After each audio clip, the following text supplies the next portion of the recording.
চাবা আজি টেলিটো আমি ফাৰ্ষ্টৰ পৰা একবাৰ ৰিভাইজ কৰিম, তাৰপিছত আমি নতুন ক্লাছ কৰিম। টেলিটো কি বস্তু প্ৰথমতে আমি জানি লওঁ যে যদি কোম্পানী এটাত ৰেকৰ্ডবিলাক ৰাখিব লাগে, তেনেকুৱা ৰেকৰ্ড যিমানবিলাক ট্ৰেনজেকশ্যন হৈছে, তো কোম্পানীত কি কাম হয়, যে বস্তু কিনা বেচা হ'ব, তাৰ পৰা আমি বেংকত পইচা থোৱা হ'ব, বস্তুবিলাক ষ্টকত ৰখা হ'ব, ষ্টকৰ পৰা বেলেগত পঠোৱা হ'ব, তো এনেকুৱা কাম হ'ব। তাৰ উপৰিও যিবিলাকত তোমাৰ যিমানবিলাক জেগাত টকা পইচাৰ লেনদেন হয়, বিজনেছ অৰ্গেনাইজেশ্যন যিমানবিলাক আছে য'ত টকা পইচাৰ লেনদেন হয়, বস্তুৰ কিনা বেচা হয়, তাতেও আমি টেলিৰ কামত কেনেকৈ ইউজ কৰে সেইটো আমি শিকিম। আজিকালি মানে যিকোনো কাম আমি টেলিতে কৰিব লগা হয়, যিমানবিলাক অৰ্গেনাইজেশ্যন আছে, বিজনেছ অৰ্গেনাইজেশ্যন, টকা পইচাৰ লেনদেনবিলাক, কাৰণটো টেলিত কৰাত মানে বহুত সুবিধা হয়। যেনেকৈ ধৰি লওঁ আমি এক্সাম্পল এটা লওঁ, কোনোবা এটা কোম্পানীত বা কোনোবা এটা মোবাইল ডিষ্ট্ৰিবিউটৰত আমি কি কৰি আছোঁ, টেলি নোহোৱা কৰি আমি ৰেকৰ্ডবিলাক এণ্ট্ৰি কৰি আছোঁ। ধৰা হ'ল আজি আমি ষ্টকত কিমান বস্তু আছে চব বহীত আমি ৰেকৰ্ডবিলাক খুলিলোঁ। কালি যদি আমি কিবা কিবি বস্তু বিক্ৰী কৰোঁ আৰু পিছদিনা কিবা কিবি বস্তু বিক্ৰী কৰোঁ, তাৰপিছত আমি চেক কৰিব লগা হয় তেতিয়া কিমান আছে ষ্টকত, আমি আকৌ হিচাপ কৰিব লাগিব। বা বছৰটোৰ শেষত আমি তাৰ পৰাই কিমান পইচা পাব লগা আছে, কাটাতে আমাৰ বস্তু বিক্ৰী হ'ল, সেই গোটেইবিলাক ডিটেইলছ চাবৰ কাৰণে আমি আকৌ গোটেইবিলাক পেজ, বহীটোৰ পেজবিলাক আমি চেক কৰিব লাগিব, তেতিয়া আমি দেখা পাম। কিন্তু টেলিত কেনেকুৱা যে যেতিয়াই তুমি বস্তু এটা বিক্ৰী কৰিবা, অট'মেটিকে ষ্টকৰ লগত এডজাষ্ট হৈ যাব। ধৰি লওক 100টা বস্তু আছে, 5টা বিক্ৰী কৰিলা, লগে লগে 95টা অট'মেটিক কেলকুলেট হৈ যাব, তাতে আৰু তুমি এক্সট্ৰা কৰি হিচাপ কৰিব নালাগে। বা আমি যদি কিবা এটা কোম্পানীত যদি আমি টেলিত নকৰি যদি বহীত ৰেকৰ্ডবিলাক ৰাখি থাকোঁ, যে এজন মানুহৰ পৰা আমি বস্তু কিনি আছোঁ, কোনোবা এজন মানুহৰ বস্তু বিক্ৰী কৰি আছোঁ, বছৰটোৰ শেষত যদি আমি হিচাপ কৰিব লাগে যে এই মানুহজনৰ পৰা কিমান পইচা পাব লগা আছে, তেতিয়া আমি কি কৰিব লাগিব, সেই গোটেইবিলাক পেজ চেক কৰিব লাগিব, কেনে কি বস্তু বিক্ৰী কৰিছিলোঁ, এতিয়া কিমান পইচা আমি পাব লগা আছে। কিন্তু টেলিত কেনেকুৱা, 1 বছৰৰে হওক বা বহুত বছৰৰে হওক, জাষ্ট আমি নামটো লিখি দিম মানুহজনৰ বা দোকানখনৰ, লগে লগে হিচাপ কৰি কিনে তোমাক দেখাই দিব যে ইমান টকা পাব লগা বা দিব লগা আছে। তাৰপাছত তুমি সেই তাতে যদি একবাৰ এণ্টাৰ এটা টিপি দিয়া, তাৰপিছত তোমাক দেখাব যে কোনদিনা কিমান বস্তু তোমালোকে বস্তু বিক্ৰী কৰিছা বা কিমান পইচা পালা তেওঁলোকৰ পৰাই, মানে বহুত সহজ হয়। নৰ্মেল আমি বহীত ৰেকৰ্ড ৰখাৰ তুলনাত আমি যদি টেলিত ৰেকৰ্ড ৰাখোঁ বহুত সুবিধা হয়। সেইকাৰণে আজিকালি চব বিজনেছ অৰ্গেনাইজেশ্যনতে টকা পইচা য'ত য'ত লেনদেন হয়, বস্তু কিনা বেচা হয়, তাতে চবতে টেলিয়ে ইউজ কৰে। তো টেলিটো আমি কমপ্লিট টেলি নিশিকোঁ। টেলি যদি পূৰা A to Z শিকিব লাগে, তেতিয়াহ'লে ধৰি লওক আমাৰ একাউণ্টেঞ্চি নলেজখন পূৰা শিকিব লাগিব বিকমৰ। কিন্তু টেলিত আমি কি শিকিম, যে যিমানবিলাক বিজনেছ অৰ্গেনাইজেশ্যন আছে, তাতে যিমানবিলাক লেনদেন হয়, আমাৰ ধৰি লওক অসমত যিমানবিলাক কোম্পানী, ইণ্ডাষ্ট্ৰী, ডিষ্ট্ৰিবিউটৰ আছে, তাতে যিমানবিলাক লেনদেন হয়, তাতে আমি A to Z শিকিম। মানে টেলিৰ A to Z নহয়, যিমানবিলাক নৰ্মেলি কাম হয় টেলিত, আমাৰ অসমত কোম্পানী, মোবাইল ডিষ্ট্ৰিবিউটাৰ, হ'লচেলাৰ, ৰিটেইলাৰ, যিমানবিলাকত কাম হয় সেই গোটেইবিলাকে আমি টেলিত শিকিম। তো সেইখিনি শিকোৱাৰ কাৰণে আমি প্ৰেক্টিকেল কুৱেশ্যন এটা লৈছোঁ। তো এই কুৱেশ্যনটোত কি আছে, যে আমি এটা কোম্পানীৰ এক্সাম্পল লৈছোঁ, সেই কোম্পানীত প্ৰথম দিনা এইখিনি লেনদেন হৈছে, তাৰপিছত নেক্সট দিনা এইখিনি লেনদেন হৈছে, মানে ষ্টেপ বাই ষ্টেপ লেনদেনবিলাক তোলা লাগে এই থিয়ৰিখিনিত। তো এই থিয়ৰিখিনি আমাৰ বহুত ইম্পৰ্টেণ্ট হয়। এই থিয়ৰিখিনি বেছ কৰি কিনে আমাৰ টেলি প্ৰস্তুত হ'ব। মানে আমি অৰিজিনেলি যেতিয়া টেলিত কাম কৰিম, তো টেলিত বেলেগ কাম একো নহয়, কিবা এটা লেনদেন হ'ল, সেই লেনদেনটো এণ্ট্ৰি কৰাতে টেলিত আমাৰ কৰা যায়। তো সেই লেনদেনবিলাক কেনেকুৱা টাইপৰ লেনদেন, সেই কোম্পানীটোত হৈছে, আমি এটা কোম্পানীৰ এক্সাম্পল লৈ লৈছোঁ, সেই কোম্পানীটো যেতিয়া আমি লেনদেন যিমানবিলাক আছে চব যেতিয়া আমি এণ্ট্ৰি কৰিম, তো এণ্ট্ৰি কৰাৰ শেষ হোৱাৰ পিছত আমাৰ টেলিটো কমপ্লিট ক্লিয়াৰ হৈ যাব। বুজি পালা কথাখিনি? তো এতিয়া আমাৰ টেলিটোত অপেন কৰিবৰ কাৰণে কেনেকৈ অপেন কৰে সেইটো চাই লওঁ। টেলি অপেন কৰিবৰ কাৰণে প্ৰথমতে ষ্টাৰ্টত যাবা, অল প্ৰগ্ৰামছত যাবা, এটা ক'ৰবাত টেলিটো পাবা, সেই টেলিটোত ক্লিক কৰিবা, অপেন হৈ যাব। নাইবা তোমাৰ যদি ডেস্কটপত থাকে, এই এৰিয়াটোক ডেস্কটপ বুলি কওঁ, তো যিটো য'ত টেলি বুলি লিখা আছে তাতে ৰাইট ক্লিক কৰিবা, অপেনত ক্লিক কৰিবা, টেলিটো অপেন হৈ যাব। যদি টেলিটো ষ্টাৰ্ট মেনুটো নাই বা ডেস্কটপত নাই, তেতিয়া জানিবা যে টেলিটো তোমাৰ কম্পিউটাৰটোত ইনষ্টল নাই, তেতিয়া তোমালোকে সেই কম্পিউটাৰটোত ইনষ্টল কৰি ল'ব লাগিব। তো টেলিটো ইনষ্টল কৰোঁতে আমি দুটা টাইপৰ টেলি পাওঁ, এটা হ'ল এডুকেশ্যনেল মোড আৰু এটা হ'ল কমাৰ্চিয়েল মোড। কাৰোবাৰ কিবা অসুবিধা হৈছে নেকি বুজি পায়? চব ভালকৈ বুজি পাইছ? তো টেলি দুটা মোডৰ থাকে, এটা হ'ল এডুকেশ্যনেল মোড আৰু এটা হ'ল কমাৰ্চিয়েল মোড। তো এডুকেশ্যনেল মোড আৰু কমাৰ্চিয়েল মোডৰ ডিফাৰেঞ্চটো হ'ল, যদি আমি কম্পিউটাৰ এটাত টেলি এটা ইনষ্টল কৰিব লাগে, আমি নেটৰ পৰা ডাউনলোড কৰি ল'ব পাৰোঁ। আমি যদি গুগলত যদি বিচাৰোঁ ডাউনলোড টেলি বুলি, তেতিয়াহ'লে ডাউনলোড ডাইৰেক্ট টেলি লিংকটো আমি পাই যাম, তাৰ পৰা আমি ডাউনলোড কৰি ল'ব পাৰিম। নেটৰ পৰা যিটো আমি ডাইৰেক্ট ডাউনলোড কৰোঁ সেইটো হ'ল এডুকেশ্যনেল মোড। আৰু এটা আছে আমি কিনিব লাগে, সেইটো হ'ল কমাৰ্চিয়েল মোড। তো দুইটা ডিফাৰেঞ্চ আছে, যিহেতু এটা আমি ফ্ৰীতে পাওঁ ডাইৰেক্ট ডাউনলোড কৰিবৰ কাৰণে, আৰু এটা আমি কিনিব লাগে। তো এই ডিফাৰেঞ্চটো হ'ল যে টেলিটো যেতিয়া কোম্পানী বনাইছে, টেলি কোম্পানীটোৱে টেলিটো যেতিয়া ছফ্টৱেৰটো বনাইছে, তেতিয়া দুটা টাইপৰ বনাই থৈছে, এটা এডুকেশ্যনেল মোড, এটা কমাৰ্চিয়েল মোড। তো এডুকেশ্যন মোডটো এনেকৈ বনাইছে যাতে মানুহবিলাকে টেলিটো শিকিব পাৰে ফ্ৰীতে, মানে ছফ্টৱেৰটো যাতে ফ্ৰীতে ডাউনলোড কৰি কিনে শিকিব পাৰে কেনেকৈ কাম কৰে। কিছুমানে এনেকৈ ভাবিব পাৰে যে মই ইমান টেলিটোৰ দাম অৰিজিনেল দাম 20,000 19,000 সিমানমান দাম লয়। তো এতিয়া ধৰি লওক কোনোবাই এনেকৈ ভাবিব পাৰে যে টেলিটো ইমান দামত কিনিম, কেনেকুৱা বা পাৰিম নে নোৱাৰিম। তো সেইকাৰণে মানে এটা অপশ্যনটো দি থৈছে যে টেলিটো তুমি শিকি লোৱা, যদি পাৰা তেতিয়াহ'লে তুমি টেলিটো কিনি লোৱা। এতিয়া এডুকেশ্যনেল মোড আৰু কমাৰ্চিয়েল মোড যিহেতু বেলেগ বেলেগ, এটা ফ্ৰী এটা কিনিব লাগে, তো তাতে ডিফাৰেঞ্চটো থাকিব। সেই ডিফাৰেঞ্চটো বেছি ডাঙৰ ডিফাৰেঞ্চ নহয়। ডিফাৰেঞ্চটো এনেকুৱা, যিটো এডুকেশ্যনেল মোডত যেতিয়া আমি লেনদেনবিলাক এণ্ট্ৰি কৰিম, ধৰি লওক আমি আজি 1 তাৰিখ এটা লেনদেন এণ্ট্ৰি কৰিব লাগে, বঢ়িয়া কৰি এণ্ট্ৰি কৰিব পাৰি। আজি 2 তাৰিখ, তাতে আমি যিকোনো লেনদেন লিখি বহীত নিশ্চয় আমি ৰাখি থ'ম যে কোনদিনা লেনদেন, টেলিটো এনেকৈ আমি ৰাখিব লাগিব কোনদিনা লেনদেন। তো ধৰি লওক 2 তাৰিখৰ লেনদেন, তো 2 তাৰিখৰ লেনদেনটো আমি তাতে 2 বুলি লিখি কিনে মাহটো চনটো চিলেক্ট কৰাৰ পিছত 2 তাৰিখৰ লেনদেনটো ইয়াত এণ্ট্ৰি কৰিব পাৰিম। তাৰপিছত যেতিয়া 3 তাৰিখটো হ'ব, তেতিয়া আমি যিটো এডুকেশ্যনেল মোডত আমি টেলিৰ 3 তাৰিখটো এণ্ট্ৰি কৰিব নোৱাৰোঁ, মানে 1 আৰু 2 তাৰিখে এণ্ট্ৰি কৰিব পাৰোঁ, কিন্তু বাকী তাৰিখবিলাক আমি এণ্ট্ৰি কৰিব নোৱাৰোঁ। তো এইটো লিমিটেশ্যন কৰি থৈছে, যাতে তোমালোকে শিকিবও পাৰোঁ 1 তাৰিখটো কেনেকৈ 2 তাৰিখ কৰে সেইটো যাতে জানিব পাৰোঁ, আৰু লগতে তোমালোকে যাতে পাছত কমাৰ্চিয়েল মোডটো ইউজো কৰিব পাৰোঁ। তো এনেকৈ মানে টেলিটো ডিফাৰেঞ্চ কৰি থৈছে। এতিয়া ধৰি লওক এটা কোম্পানী ভাবিছে যে টেলিটো মই এডুকেশ্যন মোডে ইউজ কৰিম, নোৱাৰিব। কাৰণটো কি, কোম্পানী এটাতো যিকোনো ডেটাই ইউজ কৰিব লগা হ'ব, কিন্তু আমাৰ এডুকেশ্যন মোডত কি 1 আৰু 2 তাৰিখে ইউজ কৰিব পাৰি। তো সেইকাৰণে কোম্পানী যদি ইউজ কৰে তেতিয়াহ'লে কমাৰ্চিয়েল মোডে ইউজ কৰিব লাগে। কিন্তু এতিয়া তোমালোকে এইটো নাভাবে যে কমাৰ্চিয়েল এডুকেশ্যন মোডত শিকিছোঁ, কমাৰ্চিয়েল মোড বহুত বেলেগ। ডিফাৰেঞ্চটো বুজি পালে নহয়, ডিফাৰেঞ্চ একো নাই, মেইন কামবিলাক চব একে থাকিব। জাষ্ট এডুকেশ্যন মোডত 1 আৰু 2 তাৰিখ এণ্ট্ৰি কৰিব পাৰিম, আৰু কমাৰ্চিয়েল মোডত আমি যিকোনো ডেটাই এণ্ট্ৰি কৰিব পাৰিম। এটা কিবা কনফিউজ আছে খবৰ? আচ্ছা, এতিয়া টেলিটো অ'পেন কৰিবৰ কাৰণে চাবা, এটা আমি আহিম ৱৰ্ক ইন এডুকেশ্যনেল মোড, তাৰপিছত তাতে এণ্টাৰ টিপিম আৰু ইয়াতে প্ৰথমটো চিলেক্ট কৰিম। এতিয়া চাবা, তোমালোকক মই যিটো বস্তু দেখাই থকা নাই সেইটো বস্তুৰ ওপৰত কনচেনট্ৰেট নকৰিবা হা। এতিয়া যদি তোমালোকে ভাবা যে মোক এইটো প্ৰথম অপশ্যন আছিল, প্ৰথম অপশ্যনটো দেখা নাই, ডাইৰেক্ট এইটো অপশ্যন দেখাইছে। যদি কিবা এটা ইম্পৰ্টেণ্ট থাকে সেইটো পাছত তোমালোকে পাবা, কিন্তু যেতিয়া মই এইটো বুজাই থাকোঁ তেতিয়া তোমালোকে নাভাবিবা যে এইটো কি আছিল। কাৰণটো যদি তোমালোকে এইটো ভাবি থকা এইটো কি আছিল বা এইটোৰ ওপৰত যদি কুৱেশ্যন কৰক, তেতিয়াহ'লে মই মেইন টপিকছটোৱে তোমালোকক মানে পাছত দেখাব লাগিব, আনইম্পৰ্টেণ্টটো আগতে দেখাব লাগিব, সেনেকুৱা হৈ যাব। তো জাষ্ট মই এটা এক্সাম্পল দিওঁ যে কিয় মই প্ৰথমটো দেখা নাই, ডাইৰেক্ট এইটো অপশ্যনত লগিন কিয় আছোঁ, যাতে তোমালোকৰ কনফিউজ নালাগে হা। যিটো কমাৰ্চিয়েল মোড হ'ব, সেই কমাৰ্চিয়েল মোডটোত এই অপশ্যনখিনি নাথাকে, ডাইৰেক্ট যেতিয়া টেলি অ'পেন কৰিম এনেকৈ দেখা পাম, বুজি পালা? তো সেই অপশ্যনটো অকল এডুকেশ্যনেল মোডতে থাকে, সেইকাৰণে তোমালোকক দেখা নাই সেইটো। তো এডুকেশ্যনেল মোডত কিয় আছে সেইটো বুজি লওঁ একবাৰ।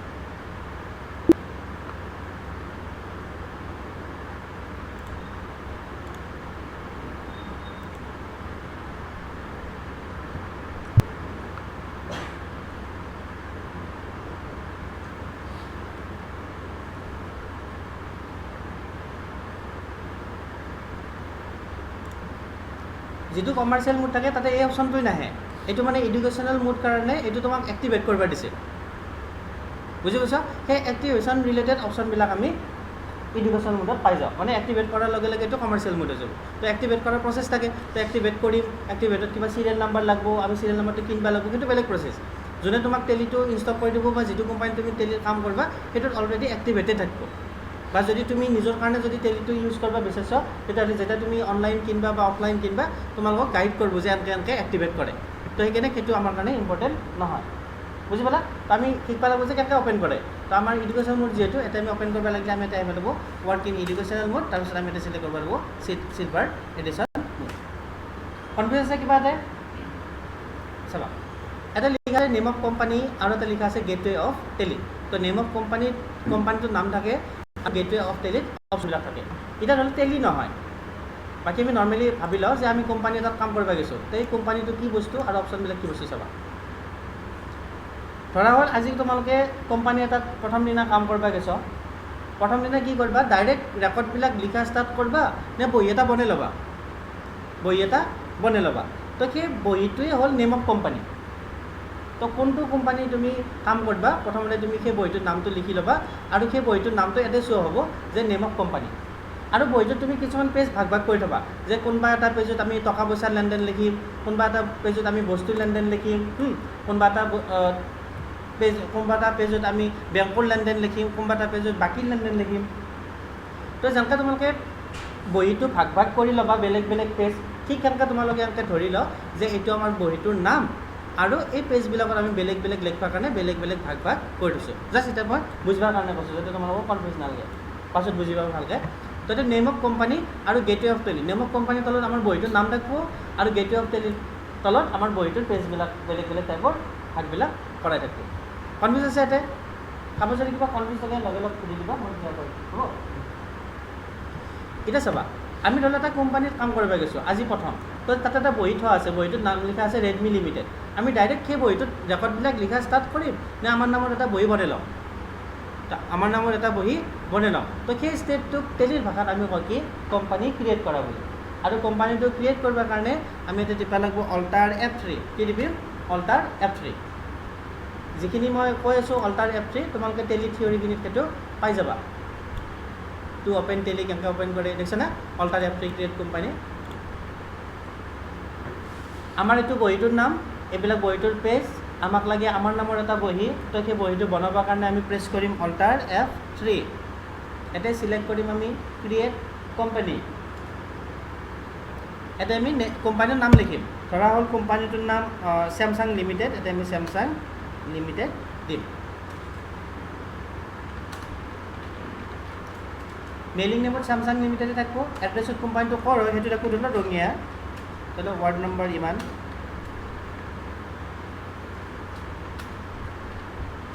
এটা যি এড্ৰেছ লাগে দি দিলা এটা চিলেক্ট কৰিবা যে আমাৰ কোম্পানীটো কোনখন দেশত আছে তাতে আমি কি চিলেক্ট কৰা আছে ইণ্ডিয়া যদি এই লিষ্টখনৰ পৰা যদি বেলেগ চিলেক্ট কৰিব লাগে তেতিয়াহ'লে তুমি এইকেইটা অপশ্যন ইউজ কৰিব পাৰা কীবৰ্ডত যিটো ডাউন আপ এৰো আছে সেইকেইটা দি তোমালোকে এইটো মিলাব পাৰিবা যদি বেলেগ দেশ চিলেক্ট কৰিব লাগে বেলেগ দেশটো চিলেক্ট কৰিব যদি ভুলতে ধৰি লওক ইউকে চিলেক্ট কৰিব নালাগিছিল ইণ্ডিয়া চিলেক্ট কৰিব লাগিছিল এইটো অপশ্যনত লাগি বেক হ'ব লাগে তো বেক হ'বৰ কাৰণে আমি টিপা লাগিব বেক স্পেচ কীবৰ্ডত যিটো বেক স্পেচ আছে সেইটো টিপা তাৰপিছত আহিব লাগিব আমি আকৌ ইণ্ডিয়া তো ইণ্ডিয়া যেতিয়া চিলেক্ট কৰিবা তেতিয়া তোমাৰ ইণ্ডিয়া চিলেক্ট কৰাৰ পাছত তোমাক সুধিব যে ইণ্ডিয়াৰ কোনখন ষ্টেট হয় তাৰ পৰা আমি ষ্টেটটো চিলেক্ট কৰিম তো ষ্টেট চিলেক্ট কৰিবৰ কাৰণে তোমালোকে ডাউন আপ আৰু ইউজ কৰিব পাৰিবা নাইবা যদি লিষ্টখন বহুত ডাঙৰ হয় তোমালোকে নামবিলাক আখৰেদি লিখি কিনেও চাৰ্চ কৰিব পাৰিবা ধৰি লওক আছাম এই লিখাৰ পাছত চাচোন এই দি যোৱা নামবিলাক হাইলাইট হৈছে এছ ডাইৰেক্ট এই এছ এদি যোৱা নাম এটাই আছে কাৰণে ডাইৰেক্ট সেইটো চিলেক্ট হৈ গৈছে ঠিক সেনেকৈ এইটো যদি দেৰি হ'ব লাগিছিল বেক স্পেচ টিপিম ডি টিপিম আছে ডি ই আহি গৈছে এইটো দিল্লী আছাম লাগে এ এছ কনফিউজন নাই আকৌ পিন নম্বৰ দিলোঁ পিন নম্বৰটো টেলিফোন নম্বৰ দিলোঁ ইমেইলত ইমেইল এড্ৰেছ লিখিলোঁ বাকী এটা ৰুপিজ থাকিব কাৰেঞ্চি চিম্বল কি হয় ৰুপিজ হয় আৰু মেইনটেইন এটা একাউণ্টছ অনলি দিবা তো একাউণ্টছ অনলি আৰু একাউণ্টছ উইথ ইনভেণ্টৰী দুটা আছে ইয়াত একাউণ্টছ উইথ ইনভেণ্টৰী দিবা তো দুইটা ডিফাৰেঞ্চটো কি হ'ব চাবা মই যে অলপ আগত ক'লোঁ যে আমাৰ এটা বহী এটা খোলা গৈছে তো এই বহীটোত বেলেগ বেলেগ অপশ্যন আছে বেলেগ বেলেগ ৰেকৰ্ড লিখিবৰ কাৰণে তাতে কিছুমান অপশ্যন কি আছে টকা পইচা লেনদেন লিখিবৰ কাৰণে কিছুমান অপশ্যন আছে কি বস্তু লেনদেন লিখিবৰ কাৰণে ধৰি লওক কোনোবা এটা কোম্পানীত অকল টকা পইচা লেনদেন হয় তো সেই বহীটোত আমি বস্তুৰ লেনদেন লিখিবৰ কাৰণে এক্সট্ৰা পেজ ৰাখি থ'ম নেকি নথওঁ যিহেতু অকল টকা পইচাৰ লেনদেন হ'ব তো যদি সেনেকুৱা কোম্পানী হয় অকল টকা পইচাৰ লেনদেন হয় তেতিয়াহ'লে আমি চিলেক্ট কৰিম একাউণ্টছ উইথ ইনভেণ্টৰী আৰু যদি টকা পইচাৰ লগতে বস্তুৰো লেনদেন হয় তেতিয়া আমি চিলেক্ট কৰিম টকাৰ লেনদেন হ'লে একাউণ্টছ উইথ অনলি আৰু টকা পইচাৰ লগত বস্তুৰো লেনদেন হ'লে একাউণ্টছ উইথ ইনভেণ্টৰী ক্লিয়াৰ তো আমি একাউণ্টছ উইথ ইনভেণ্টৰী শিকিম যদি তোমালোকে কিবা এটা কোম্পানীত অকল টকা পইচাৰ লেনদেন হয় তেতিয়া তোমালোকে একাউণ্টছ উইথ ইনভেণ্টৰী শিকিলেও একাউণ্টছ অনলি ইউজ কৰিলে হৈ যাব হ'ব এক্সাম্পল এটা দিওঁ একাউণ্টছ অনলি ক'ত চিলেক্ট কৰিবা যিবিলাক মাইক্ৰ' ফাইনেন্স কোম্পানী থাকে যিবিলাক বেংক টাইপৰ কোম্পানী থাকে য'ত অকল টকা পইচাৰ লেনদেন নহয় কাৰোবাক পইচা দিলা কাৰোবাৰ পৰা পইচা ল'লা হা তো সেইবিলাকত আমি চিলেক্ট কৰিম একাউণ্টছ অনলি আৰু যিবিলাকত তোমালোকৰ টকা পইচাৰ লগতে বস্তুৰো লেনদেন হ'ব বাকী যিমানবিলাক জেগা দোকানবিলাক হ'লচেলাৰবিলাক ৰিটেইলাৰবিলাক ডিষ্ট্ৰিবিউটাৰ কোম্পানী চব টকা পইচাৰ লগত বস্তুৰো লেনদেন হয় সেইকাৰণে আমি চিলেক্ট কৰিম একাউণ্টছ উইথ ইনভেণ্টৰী ক্লিয়াৰ বাকী ফাইনেন্সিয়েল ইয়াৰ ফৰ্ম এতিয়া ইগন'ৰ কৰা পাছত মই দেখাই দিম এইটো তো ইয়াত যিটো ডেট আছে সেইটো ডেটে ইয়াতে ৰাখিবা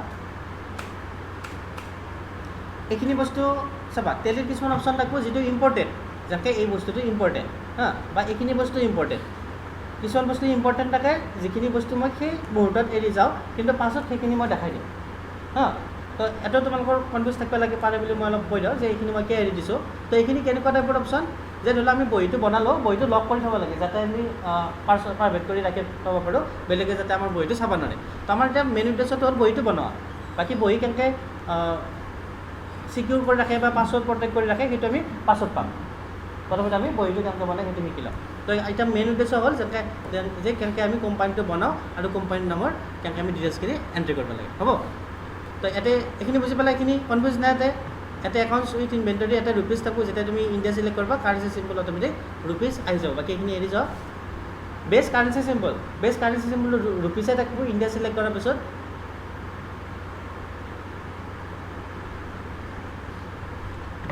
ফৰ্মেল নেমত কি থাকিব ইণ্ডিয়ান ৰুপিজ থাকিব মানে আমি ৰুপিজটোক ইণ্ডিয়ান ৰুপিজ বুলি কওঁ সেইটো number of decimal places two থাকিব কি কাৰণে চাবা আমি ধৰি লওক নৰ্মেলি দাম এটা লেখোঁ ধৰি লওক বস্তুৰ দাম 100 টকা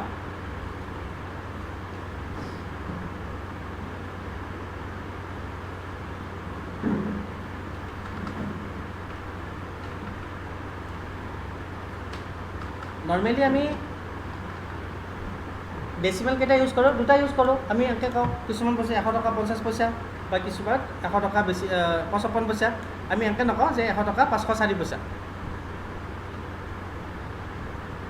তো সেনেকৈ সেইকাৰণে ইয়াতে কি আছে টু আছে এই চিম্বল ছাফিক্স টু এমাউণ্ট এইখিনি আছে তোমাৰ কোম্পানীটোৰ যেতিয়া বিল যেতিয়া প্ৰিণ্টিং কৰিবা তেতিয়া এই ডিটেইলছখিনি মানে তাতে প্ৰভাৱ পৰিব তো বিলখনত কি থাকিব ডেচিমেল থাকিব নে নাথাকে ইণ্ডিয়ান ৰুপিজ লেখা থাকিব ৰুপিজ লেখা থাকিব ঠিক আছে এই চিম্বল ছাফিক্স টু এমাউণ্ট যে বিলটোত অকল 100 বুলি থাকিব নে ৰুপিজ 100 বুলি থাকিব সেইটো সুধিছে আমি কি কৰিম ৰুপিজ 100 বুলি থাকিব বা তুমি যদি কাৰোবাক কোৱা যে কিমান দাম 100 আৰু যেনেকৈ ক'ব পাৰা কিমান দাম 100 টকা তো আমি ভাল দেখিবৰ কাৰণে ৰুপিজটোতে উল্লেখ ৰাখিম যদি ক'ৰবাত ইয়েছ কৰিব লাগে তেতিয়াহ'লে তাতে ৱাই টিপি কিনে এণ্টাৰ টিপাই ইয়েছ হ'ব আৰু যদি ক'ৰবাত ন' কৰিব লাগে এন টিপি কিনে ন' কৰিলে সেইটো কেঞ্চেল হ'ব তো এই চিম্বল ছাফিক্স টু এমাউণ্ট আমি ইয়েছ কৰিম Y enter next so' amount in million এইটো নোট একটা কাৰণ আমি যিবিলাক এমাউণ্ট লেখোঁ ধৰি লওক 1 দিওঁ 10 হাজাৰ অযুতটো তাত আমি কমা নেদাওঁ আমি লাখত কমা দিওঁ বা নিজুটোতো কমা নেদাওঁ যদি অযুত নিজুত এইবিলাকত কমা দিয়া তেতিয়াহ'লে এইটো ইয়েছ ৰাখা আৰু যদি নেদাওঁ তেতিয়াহ'লে এইটো ন' ৰাখা হ'ব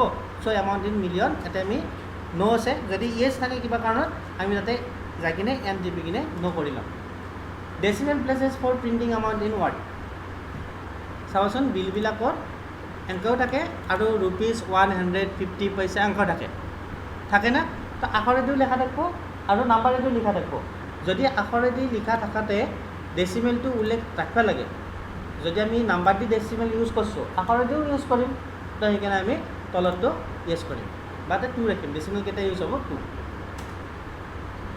লাষ্টত এণ্টাৰ টিপি দিম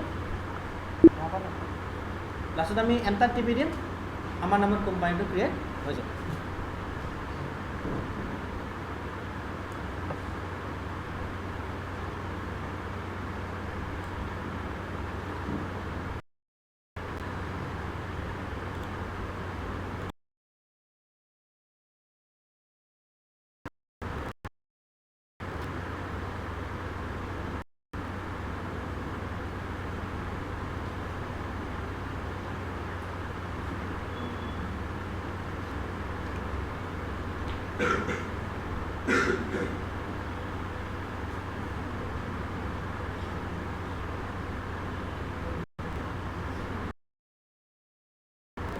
চাবা আজি এটা আমাৰ কোম্পানীটো স্যামসাং এইখিনি পেজ এটা লাগে নেকি আমাক এটা ইউজ কৰিছিলোঁ যাতে আমি ক্ৰিয়েট কোম্পানী কৰিব পাৰোঁ তো আমাৰ ক্ৰিয়েট কোম্পানী হৈ গ'ল তো এই পেজটোৰ পৰা আমি বেক হ'বৰ কাৰণে এস্কেপ টিপা তেলিত কিবা এটা যাবৰ কাৰণে আমি ডাউন আপ এৰো ইউজ কৰিম আৰু কিবা এটাত সোমাবৰ কাৰণে আমি এণ্টাৰ টিপিম আৰু কিবা এটা মানে বেক হ'বৰ কাৰণে আমি এস্কেপ টিপিম হ'ব তো আমাৰ কোম্পানী হৈ গ'ল স্যামসাং লিমিটেড বাকী অল্টাৰ F3 আৰু বেলেগ অপশ্যন আছে এইখিনিও ইম্পৰ্টেণ্ট আমি পাছত পাম এতিয়া আমি প্ৰথমতে কোম্পানী কেনেকৈ ক্ৰিয়েট কৰিলোঁ সেইটো পালোঁ হ'ব তো কোম্পানী ক্ৰিয়েট হ'ল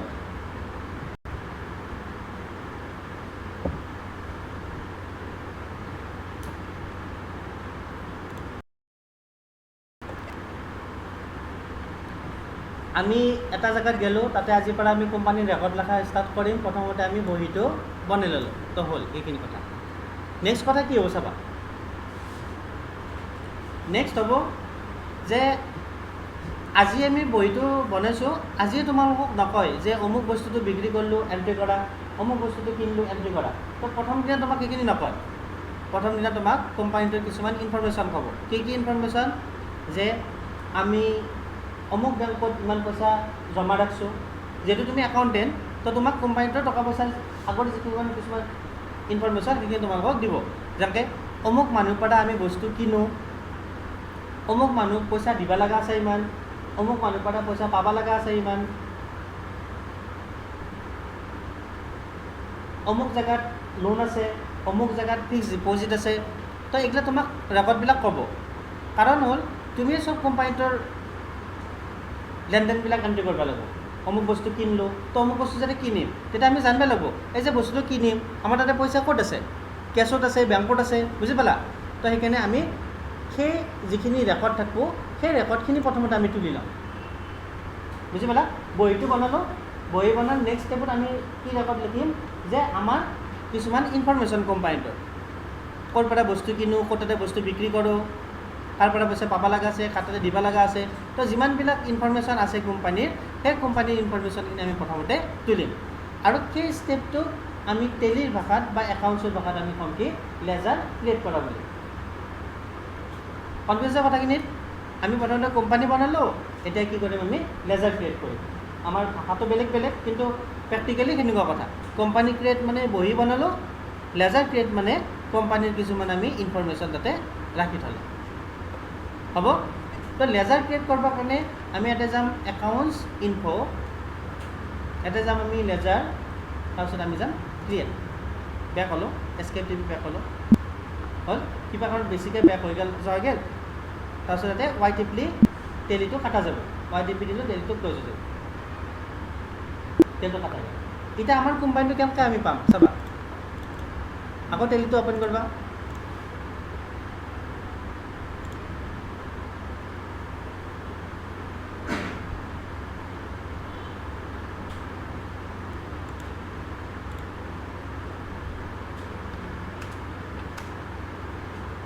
এইটো আমাৰ কোম্পানী হয় নেকি? নহয়। তো আমাৰ কোম্পানীটোৰ নাম কি আছিল? Samsung limited. আমি সেইটো কোম্পানী এটা আকৌ অ'পেন কৰি ল'ব লাগিব। কোম্পানীক ডিলিট কৰিবৰ কাৰণে বা বনাবৰ কাৰণে বা চিলেক্ট কৰিবৰ কাৰণে আমি কি টিপিম? Alter F3 টিপিম। ইয়াতে কোম্পানী ইনফ বুলি অপশ্যন হ'ব। আমি এবাৰ অপশ্যনটো কোনটো লাগিব? Select company. তেতিয়া আমি কি কৈছিলোঁ? ক্ৰিয়েট কোম্পানী কৈছিলোঁ। এবাৰ আমি চিলেক্ট কোম্পানী কৰিম, এণ্টাৰ। ইয়াতে কোম্পানীৰ নামটো লিখি দিবা।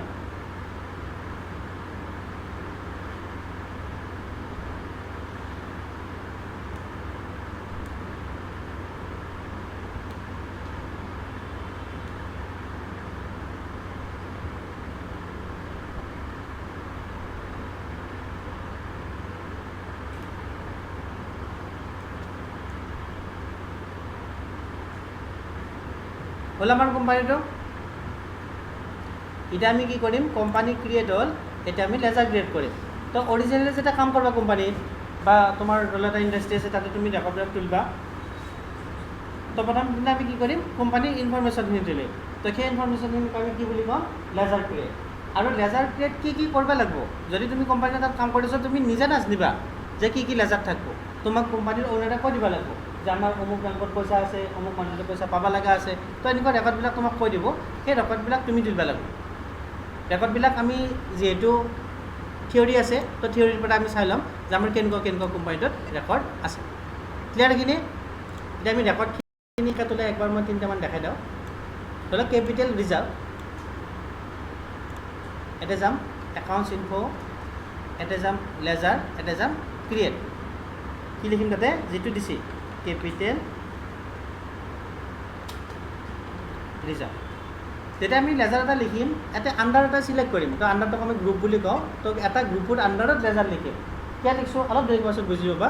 তো এইটো লেজাৰ আমি গ্ৰুপ এটা আণ্ডাৰত লিখিম। তো গ্ৰুপটো কি হ'ব? এতিয়া আমি থিয়ৰীখিনি চাই ল'ম যে গ্ৰুপটো হ'ব ৰিজাৰ্ভ এণ্ড ছাৰপ্লাছ। তো এতিয়া আমি এই লিষ্টখনৰ পৰা চিলেক্ট কৰিব লাগিব। চিলেক্ট কৰিবৰ কাৰণে এতিয়া আমি টিপিম আৰ দি যোৱা নামবিলাক খালী ৰ'ব। এইটো ৰিজাৰ্ভ এণ্ড ছাৰপ্লাছ আৰু কিবা এটা দি আছে, তো আমাক লাগে ৰিজাৰ্ভ এণ্ড ছাৰপ্লাছ। কিবৰ্ডেদি চিলেক্ট কৰিবা, এণ্টাৰ টিপা। ক'ৰবাত ইয়েছ থাকিলে ন' কৰিবা। এতিয়া যদি ক'ৰবাত ইয়েছ থাকে ন' কৰিবা। কেতিয়া ইয়েছ লাগে, যেতিয়া ইয়েছ লাগে বুজাই দিম, তেতিয়া বুজি পাবা কি আমি ন' কৰিছিলোঁ। এতিয়া ন' কৰিম। এণ্টাৰ ইয়াতে আমি লিখিম যে আমাৰ কিমান আছে কেপিটেল ৰিজাৰ্ভ, ধৰি লওক 10,000 টকা। কনফিউজ আছে কিবা এটা?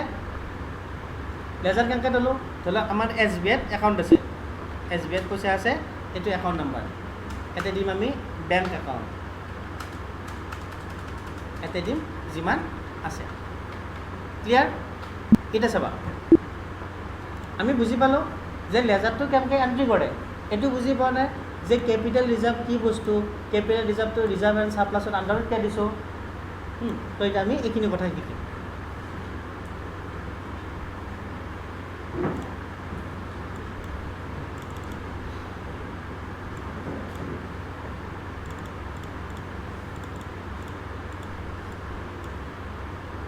লেজাৰ মানে কি বস্তু? কোম্পানীৰ ইনফৰমেশ্যন। যেনেকৈ ধৰি লওক আমাৰ SBI পইচা আছে, অমুক বেংকত পইচা আছে, আৰু অমুক বেংকত পইচা আছে, ঠিক আছে। অমুক মানুহৰ পৰা পইচা পাওঁ, অমুক মানুহ পইচা দিব লগা আছে, তো আমি কোম্পানীৰ ইনফৰমেশ্যনখিনি তুলি আছোঁ, ঠিক আছে। তো অমুক দোকানৰ পৰা বস্তু কিনো, অমুক দোকানতে বস্তু বিক্ৰী কৰোঁ, তেওঁলোকে বহুত বেলেগ বেলেগ টাইপৰ কথা ইয়াতে আমি তুলি আছোঁ। ডাঙৰ কোম্পানী হ'লে আৰু বেছিকৈ থাকিব, বহুত কথা থাকিব এনেকৈ, ঠিক আছে। তো ধৰি লওক আমি বহি এটাত ৰাখি থৈছোঁ যে এনেকুৱা আমাৰ কোম্পানীটোত ডিটেইলছ আছে বা ইনফৰমেশ্যন আছে। এই বহিটোত আমি যদি পাছত ওলাব লগা হয় যে টোটেল বেংকত কিমান টকা আছে, আমি বিচাৰিব লাগিব যে এইটো এটা বেংক আৰু এইটো এটা বেংক, এটা আছে 10,000, এটা আছে 30,000, এটা আছে 5 লাখ, এটা আছে 50 লাখ, তেনেকৈ আমি বিচাৰিব লাগিব। টাইম লাগিব। কোন কোন মানুহৰ পৰা আমি বস্তু কিনো, কোন মানুহ, এইটো এটা মানুহ এনেকুৱাকৈ বস্তু কিনো, তো বহুত টাইম লাগি যাব তৎক্ষণ যদি বিচাৰিব লাগে। তো লেজাৰ কি বুজি পালা? লেজাৰ কি? জাষ্ট ইনফৰমেশ্যনটো। তো যদি এনেকৈ বহুত টাইম লাগি যায় তেতিয়া অসুবিধা হ'ব, তাৰ কাৰণে আমি কি কৰিলোঁ, ভাগ কৰি থ'লোঁ।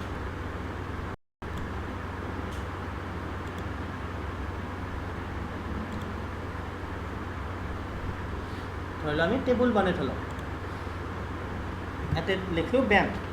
এতিয়া যিমানবিলাক বেংকৰ নাম থাকে চব আমি এই বেংকৰ ঘৰত লিখিম, বুজি পালা? ইয়াতে আছে ধৰি লওক এইবিলাক মানুহৰ পৰা বস্তু কিনো, যিমানবিলাক মানুহৰ পৰা বস্তু কিনো চব এইটো ঘৰত আমি লিখি থ'লোঁ। কনফিউজ লাগছে নেকি কথাখিনি? এতিয়া আমি বুজি পালোঁ যে এই কথাখিনি কি বুলি কয়? লেজাৰ বুলি কয়। আৰু যাৰ আণ্ডাৰত আমি লিখিছোঁ সেইটোক আমি কি বুলি ক'ম? গ্ৰুপ। তো সেইকাৰণে এই সুবিধাটো হ'বৰ কাৰণে আমি কি কৰোঁ, টেলিটো এনেকুৱা প্ৰচেছ আছে যে আমি লেজাৰবিলাক এটা গ্ৰুপৰ আণ্ডাৰত লিখিম। তো গ্ৰুপবিলাক চিলেক্ট কৰিব জানিব লাগিব। যদি বেংক গ্ৰুপটোৰ নামটো কিবা বেলেগ জেগাত সোমাই থাকে হ'ব নেকি? বেংকৰ এটা নাম লিখিলে কিন্তু তাৰ তলত লিখিছ অমুক মানুহৰ পৰা বস্তু কিনো, হ'ব নেকি? নহয়। তো সেইকাৰণে আমি জানিব লাগিব যে কোনটো গ্ৰুপৰ আণ্ডাৰত কি কি লেজাৰ হয়, বা কোনটো লেজাৰ আমি কোনটো গ্ৰুপৰ আণ্ডাৰত এণ্ট্ৰি কৰোঁ। তো সেইটো ইম্পৰ্টেণ্ট। এতিয়া চাই লওঁ যে আমাৰ কোম্পানীত ধৰি লওক এইখিনি লেজাৰ আছে, কি আছে? Capital reserve. তো কেপিটেল ৰিজাৰ্ভ আণ্ডাৰ কি আছে? Reserve and surplus. তো এতিয়া আমি বুজিম যে এই লেজাৰবিলাকৰ মিনিং কি আৰু এই লেজাৰবিলাক এইটো গ্ৰুপৰ আণ্ডাৰতে আমি এণ্ট্ৰি কৰিছোঁ, হ'ব? কেপিটেল ৰিজাৰ্ভ মানে কোম্পানীৰ মূলধন। কোম্পানীৰ মূলধনৰ কাৰণে যিটো পইচা জমা কৰি ৰাখিছে সেইটোক আমি ক'ম কি? Capital reserve. আৰু যিমানবিলাকত ৰিজাৰ্ভ বুলি লিখা থাকে আণ্ডাৰ হ'ব ৰিজাৰ্ভ এণ্ড সাৰপ্লাছ। মনত ৰাখিবা যে কেপিটেল ৰিজাৰ্ভটো বুজি পালা, আৰু ৰিজাৰ্ভ এণ্ড সাৰপ্লাছৰ আণ্ডাৰত কোনবিলাক আহিব? যিমানবিলাকত ৰিজাৰ্ভ বুলি লিখা থাকে আণ্ডাৰ আহিব ৰিজাৰ্ভ এণ্ড সাৰপ্লাছ। জেনেৰেল ৰিজাৰ্ভ, এটাও ৰিজাৰ্ভ বুলি লিখা আছে, সেইকাৰণে আণ্ডাৰ ৰিজাৰ্ভ এণ্ড সাৰপ্লাছে হ'ব। কেপিটেল ৰিজাৰ্ভ আৰু জেনেৰেল ৰিজাৰ্ভৰ মাজত ডিফাৰেঞ্চটো হ'ল কেপিটেল ৰিজাৰ্ভ যিটো পইচা কোম্পানীৰ মেইন কামখিনি চলিবৰ কাৰণে লাগবই, যিটো পইচা আমি কোম্পানীৰ মূলধন হিচাপে ৰাখি লৈছোঁ। যেনেকৈ এটা কোম্পানী আছে, কোম্পানীটোত ধৰি লওক কাপোৰৰ ফেক্টৰী, কাপোৰ বনায়, তো কাপোৰ বনোৱাৰ কাৰণে সূতা লাগিব, সূতা চূতা কিনিবৰ কাৰণে যিটো পইচা ৰাখি থৈছে সেইটোক আমি ক'ম কি? Capital reserve. বুজি পালা? তো আমাৰ কোম্পানীৰ মানুহখিনিক আমি মাজে মাজে চাহ খুৱাই দিওঁ, ক'ত ফুৰাব নিওঁ, এনে কাৰণে যিটো পইচা ৰাখি থৈছে সেইটোক আমি ক'ম কি? General reserve. বুজি পালা? যিহেতু দুটা ৰিজাৰ্ভৰ আণ্ডাৰতে আছে সেইকাৰণে ৰিজাৰ্ভ এণ্ড সাৰপ্লাছ হ'ব।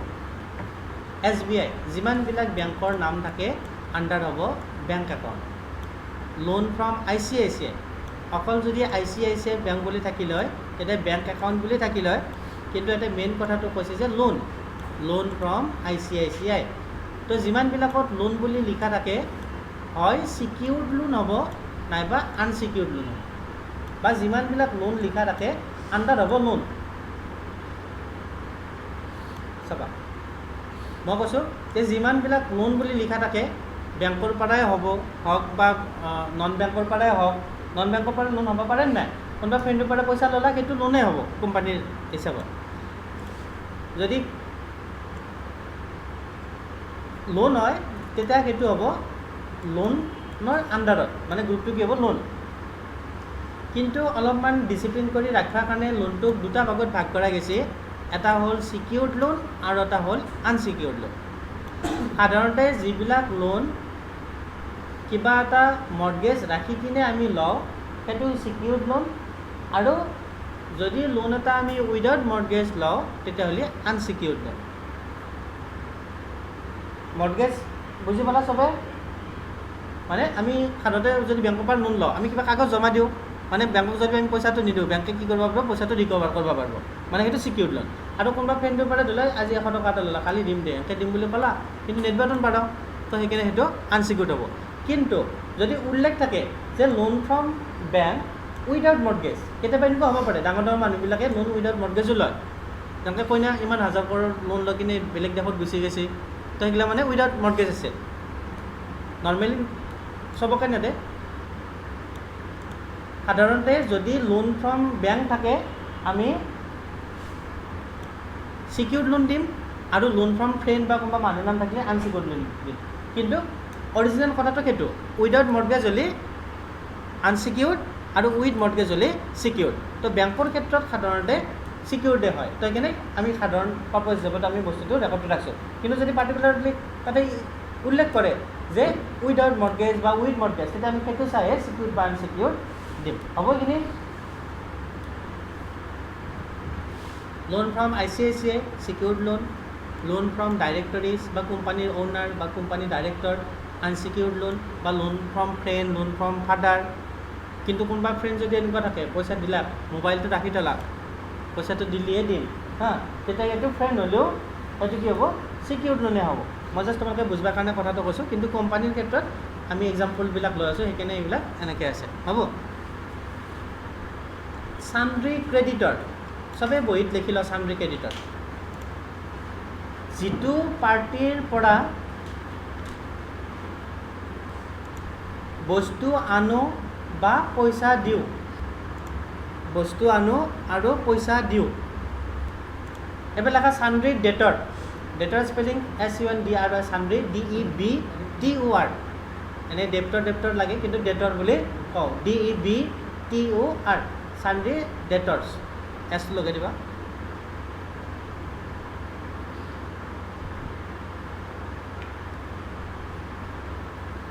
যিটো পাৰ্টিৰ তাত বস্তু দিওঁ আৰু যিটো পাৰ্টিৰ পৰা পইচা পাওঁ। নেক্সট আছে পেটি কেছ। তাৰ আগত জানিলা যে চাণ্ড্ৰি ক্ৰেডিটৰ, তো চাণ্ড্ৰি ক্ৰেডিটৰটো আণ্ডাৰ কি হৈছে, কাৰেণ্ট লাইবিলিটিজ।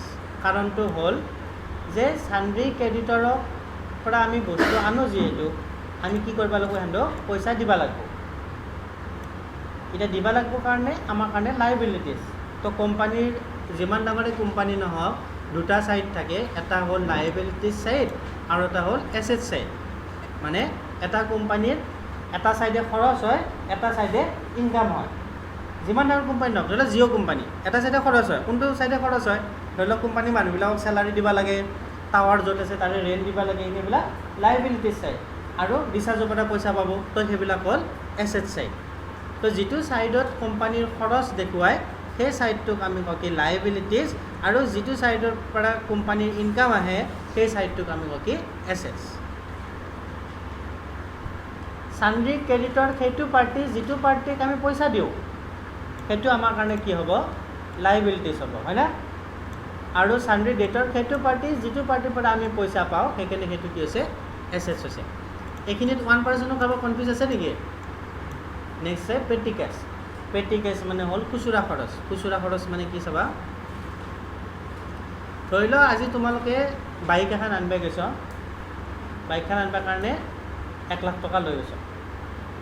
আৰু তোমালোকে ভাবছো যে বাইকৰ দাম ইমান, মই এইটো পইচা ৰাখি থ'লোঁ আৰু মই এক্সট্ৰা কৰি আৰু 2000 লৈ যাম ঘৰৰ কাৰণে বা ফ্ৰেণ্ডৰ কাৰণে মিঠাই আনিবৰ কাৰণে। তো যিটো তুমি এক্সট্ৰা কৰি মিঠাই আনিবৰ কাৰণে লৈছ সেইটোক আমি কি বুলি ক'ম? পেটি কেছ। বুজি পালা? বা কোম্পানীৰ ক্ষেত্ৰত কেনেকুৱা যে কোম্পানী অ'নাৰে ক'লাক এই যে কোম্পানীৰ মেইন পইচাৰ পৰাই অলপমান পইচা এক্সট্ৰা কৰি ৰাখি থৈ দিয়া, আজি আমি কোম্পানীৰ মানুহখিনিক চাহ খুৱাই দিম। তো সেই যে এক্সট্ৰা কৰি ৰাখি থ'লাক চাহ খোৱাৰ নামত, তো সেইটোকে আমি কি বুলি ক'ম? পেটি কেছ বুলি ক'ম। হ'ব? আৰু যিমানবিলাকত কেছ বুলি লিখা থাকে আণ্ডাৰ হ'ব কেছ ইন হেণ্ড। এইটো মনত ৰাখিবা, যিমানবিলাকত কেছ লিখা থাকে আণ্ডাৰ হ'ব cash in hand. Advance rent, advance মানে আগতীয়া, ৰেণ্ট মানে ভাড়া। আৰু যিমানবিলাকত এডভান্স লিখা থাকে আণ্ডাৰ হ'ব লোন এণ্ড এডভান্স এছেটছ। এইটো মনত ৰাখিব লগা। বুজিব লগা কি যে যিমান এডভান্স ৰেণ্ট মানে হ'ল আগতীয়া ভাড়া, আৰু যিমানবিলাকত এডভান্স লিখা থাকে আণ্ডাৰ হ'ব loan and advance. Rent receivable, ভাড়া পাবলগীয়া। ভাড়া পাবলগীয়া, আমি ধৰি লওক ভাড়া পাবা আছোঁ, এই ভাড়াটো আমাৰ কাৰণে সম্পত্তি হ'ব নে দেনা হ'ব? সম্পত্তি হ'ব। এছেটছ মানে সম্পত্তি, লাইবিলিটিছ মানে দেনা। তো সেইকাৰণে ৰেণ্ট ৰিচিভেবলটো আণ্ডাৰ হ'ব কাৰেণ্ট এছেটছ। ৰেণ্ট পেয়েবল, ভাড়া দিব লগা। ভাড়া দিব লগা হ'লে এছেটছ হ'ব নে লাইবিলিটিছ হ'ব? লাইবিলিটিছ। লেণ্ড, লেণ্ড মানে হ'ল ভূমি বা মাটি। আমাৰ কোম্পানীত ধৰি লওক লেণ্ড আছে, তো আমাৰ কোম্পানীটোৰ কাৰণে সেইখিনি এছেটছ হ'ব। হ'ব? একুৱাৰ্ড ইণ্টাৰেষ্ট, কাৰেণ্ট এছেটছ। মানে আমি ধৰক ক'ব পাৰোঁ ইণ্টাৰেষ্ট পাই থাকোঁ বা পাব লগা থাকে, তো সেইটো আমাৰ কাৰণে কি হ'ব? এছেটছ হ'ব। আউটষ্টেণ্ডিং চেলাৰী, আউটষ্টেণ্ডিং মানে দিবলগীয়া, আৰু চেলাৰী মানে দৰমহা। যিহেতু দৰমহা দিব লগা আছে, তো আমাৰ কাৰণে কি হ'ব? এইটো লাইবিলিটিছ হ'ব। বুজি পোৱা নাই? বিল্ডিং, আমাৰ কোম্পানীৰ বিল্ডিং আছে, তো আমাৰ কাৰণে কি হ'ব? এছেটছ হ'ব। প্লেণ্ট এণ্ড মেচিনাৰী আছে, আমাৰ কাৰণে সেইটো হ'ব এছেটছ। প্লেণ্ট এণ্ড মেচিনাৰী কি বস্তু সেইটো বুজি লওঁ। ধৰা হ'ল আমাৰ এটা কোম্পানী আছে, আমাৰ কোম্পানীটোত আমি কাপোৰ প্ৰডাকশ্যন কৰোঁ। আমাৰ কোম্পানীটোত যিমানখিনি ৰুম আছে, বিল্ডিং আছে, যিমানখিনি মেচিনাৰী আছে, আমাৰ কোম্পানীটোত গাড়ী মটৰো থাকিব পাৰে বস্তু অনা নিয়া কৰিবৰ কাৰণে, যিটো এৰিয়া, সেই গোটেইখিনি লগ লাগি কিনে আমি কি বুলি কওঁ? প্লেণ্ট এণ্ড মেচিনাৰী বুলি কওঁ। আৰু সেইটো আমাৰ কাৰণে এটা এছেটছ হ'ব। এতিয়া চাবাচোন, ক'ৰবাত লিখা আছে ফিক্স এছেটছ, ক'ৰবাত লিখা আছে কাৰেণ্ট এছেটছ। ডিফাৰেঞ্চটো বুজি লওঁ। সাধাৰণতে যদি তুমি কিবা এটা এছেটছ ফিক্সৰ জেগাত যদি কাৰেণ্টটো দিয়া গৈছে, কোম্পানীৰ হিচাপত বেছি খেলি মেলি নহয়, কাৰণ সম্পত্তিৰ জেগাতে আছে। কিন্তু ফিক্স এছেটছৰ জেগাত যদি তুমি লাইবিলিটিছ দিছা তেতিয়া ভুল হৈ যাব। এতিয়া ফিক্স আৰু কাৰেণ্টৰ ডিফাৰেঞ্চটো বুজি লওঁ। যিটো সম্পত্তিৰ মূল্য সাধাৰণতে নকমে, বা যিটো সম্পত্তি আমি বহুত দিন ইউজ কৰিবৰ কাৰণে আনিছোঁ, সেই সম্পত্তিবিলাকক আমি কওঁ কি? Fix assets. আৰু যিটো সম্পত্তিৰ মূল্য সাধাৰণতে কমে, সেইবিলাকক আমি কওঁ কি? Current assets. বা যিটো সম্পত্তিৰ মূল্য তৎক্ষণতে কম বেছি হ'ব পাৰে, সেইটোকো আমি কওঁ কি? Current assets. বা যিটো সম্পত্তি তুমি বেছি দিন ইউজৰ কাৰণে অনা নাই, কম দিন ইউজৰ কাৰণে আনিছ, সেইটো হ'ব কাৰেণ্ট এছেটছ। এতিয়া ধৰি লওক তোমাৰ ফাৰ্নিচাৰ আছে, আমি বস্তুটো নামটো চাই আমি ক'ব নোৱাৰোঁ যে এইটো কাৰেণ্ট হ'ব নে ফিক্স হ'ব। তুমি এটা কণ্ডিশ্যনটো চাই ল'বা। যদি তোমাৰ ফাৰ্নিচাৰ আছে, ঘৰত ইউজ কৰিবৰ কাৰণে বহুত দিন ইউজ কৰিম বুলি আনিছ, তেতিয়াহ'লে সেই ফাৰ্নিচাৰখিনি তোমাৰ কাৰণে হ'ব ফিক্স এছেটছ। কিন্তু তোমাৰ ধৰি লওক ফাৰ্নিচাৰ আছে, তোমাৰ ফাৰ্নিচাৰৰ দোকানেই আছে, আৰু ফাৰ্নিচাৰবিলাকৰ তুমি ডিল কৰা, ফাৰ্নিচাৰ বেচা কিনা কৰা, তো তেতিয়া সেই ফাৰ্নিচাৰখিনি কি হ'ব? তোমাৰ কাৰণে কাৰেণ্ট এছেটছ। সেনেকুৱা কণ্ডিশ্যন বাকীবিলাকতো লগাই দিবা, তাকে হৈ যাব। বিল্ডিং বাকী হৈ গ'ল।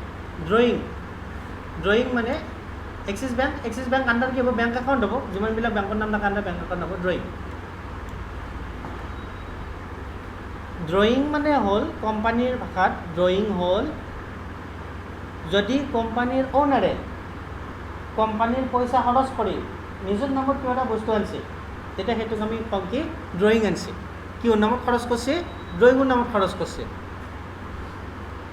চাবা, আমাৰ এটা কোম্পানী আছে, ধৰি লওক মই একাউণ্টেণ্ট বা আমি একাউণ্টেণ্ট, আমাৰ কোম্পানীৰ এজন আহি কিনে কৈছে কি? আমি আজি কোম্পানীৰ পইচা দি কোম্পানীটোৰ কাৰণে 10টা AC আনিলোঁ। আমি ৰেকৰ্ডত লিখিম যে আমি 10টা AC নামত পইচা দিলোঁ। কনফিউজ আছে কিবা? যদি কয় যে আমাৰ কোম্পানীটোৰ 10টা যে AC আনিছিল তাৰে এটা AC মালিকে লৈ গৈছে ঘৰত ৰাখিবৰ কাৰণে, তেতিয়া আমি ৰেকৰ্ডত ৰাখিম 9টা AC এটা ড্ৰয়িং। মানে কোম্পানীৰ অ'নাৰে যদি পাৰ্চনেল ইউজৰ কাৰণে যদি কিবা বস্তু আনে আমি কোম্পানীৰ ৰেকৰ্ডত সেইটো আমি বস্তুৰ নামটো নিৰ্ভৰ কি বুলি লিখোঁ, ড্ৰয়িং বুলি লিখোঁ।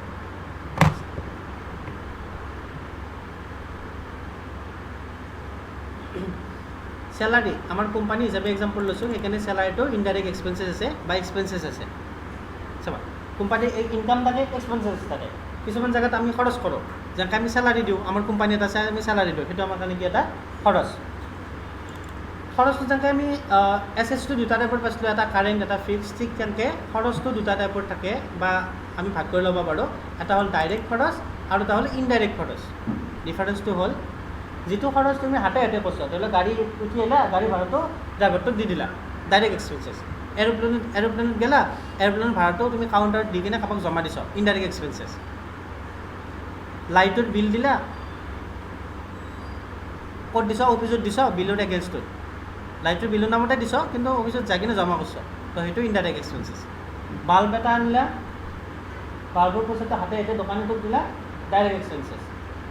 এটাও কেনেকুৱা অলপমান ভাবি চাবা পইচাটো ডাইৰেক্ট দিছ নে ইনডাইৰেক্ট দিছ, কিন্তু কোম্পানীৰ হিচাপৰ ক্ষেত্ৰত এইটো খেলি মেলি নহয়, জাষ্ট ডিচিপ্লিনটো মেইনটেইন কৰিবৰ কাৰণে কিছুমান এটা টাৰ্ম ইউজ কৰা যায়।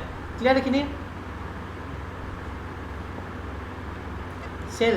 চেলছ মানে বস্তু বিক্ৰী কৰা, আণ্ডাৰ চেলছ একাউণ্ট। ৱেজেছ মানে হাজিৰা। ধৰি লওক আমাৰ ঘৰত কোনোবা যে কাম কৰিব আহিলাক, আমি পইচা দিলোঁ, সেইটো ৱেজেছ বুলি কয়, সেইটো আমি হাতে হাতে দিয়াৰ কাৰণে ডাইৰেক্ট এক্সপেঞ্চেছ। পাৰ্চেছ মানে বস্তু কিনা, under purchase account. Electricity bill দিলোঁ, ইনডাইৰেক্ট এক্সপেঞ্চেছ। ডোনেশ্যন দিলোঁ, আমি ধৰি লওক হাতে হাতে ডোনেশ্যন দিওঁ, কোনোবা এজন মানুহ আহিলে আমি 10 টকা এটা দি দিলোঁ, ডোনেশ্যন দিলোঁ। কিন্তু কোম্পানীৰ ক্ষেত্ৰতো সেনেকৈ ডোনেশ্যন নকৰে, ক'ত ফাংচন পাতোঁ, বিল হেৰি এখন দিব ন, ৰিচিপ্ট এখন দিব, তাৰে এগেইনষ্টত আমি পইচাটো দিওঁ, তো সেইকাৰণে সেইটো ডোনেশ্যন ইনডাইৰেক্ট এক্সপেঞ্চেছ আছে। আমি যিটো কোম্পানীৰ কাৰণে ইউজ কৰি আছোঁ, তো সেইকাৰণে ডোনেশ্যনটো ইনডাইৰেক্ট এক্সপেঞ্চেছ। কিন্তু তুমি ঘৰত আছ, তোমাৰ 10 টকা সুধিলা, দিলা, ডোনেশ্যন কৰিলা, তো সেইটো ডাইৰেক্ট এক্সপেঞ্চেছ হ'ব। কেৰিয়াৰ্ছ ইনৱাৰ্ড, বস্তু এটা আনাৰ নামত মনত ৰাখিবা, বস্তু এটা গাড়ীত আনাৰ নামত, কিহত আনাৰ নামত, গাড়ীত। বস্তু এটা গাড়ীত আনাৰ নামত আমি যদি ভাড়া দিওঁ, সেইটোক আমি কওঁ কি কেৰিয়াৰ্ছ ইনৱাৰ্ড। বস্তু এটা গাড়ীত পঠোৱাৰ নামত যদি ভাড়া দিওঁ, সেইটোক আমি কওঁ কি কেৰিয়াৰ্ছ আউটৱাৰ্ড। আৰু দুটাই ডাইৰেক্ট এক্সপেঞ্চেছে হয়। Computer, fix assets, delta communication এটা পাৰ্টিৰ নাম। যিমানবিলাক এটা মনত ৰাখিবা, যিমানবিলাক পাৰ্টিৰ নামত বা মানুহৰ নামত হয় চান্ড্ৰি ক্ৰেডিটৰ হ'ব নাইবা চান্ড্ৰি ডেটৰ হ'ব। বুজি পালা? চান্ড্ৰি ক্ৰেডিটৰ কেতিয়া হ'ব? যদি আমি মানুহটোক পইচা দিছোঁ বা যদি মানুহটোৰ পৰা বস্তু কিনিছোঁ, চান্ড্ৰি ক্ৰেডিটৰ হ'ব। আৰু চান্ড্ৰি ডেটৰ কেতিয়া হ'ব? যদি মানুহটোৰ পৰা পইচা লৈছোঁ বা মানুহটোৱে যদি বস্তু বিক্ৰী কৰিছোঁ, চান্ড্ৰি ডেটৰ হ'ব। তো ইয়াতে দিয়া আছে ডেল্টা কমিউনিকেশ্যন। চান্ড্ৰি ডেটৰ মানে আমি বুজিব লাগিব যে এই মানুহটোৰ পৰাই আমি পইচা পাইছোঁ বা পাওঁ বা বস্তু বিক্ৰী কৰোঁ।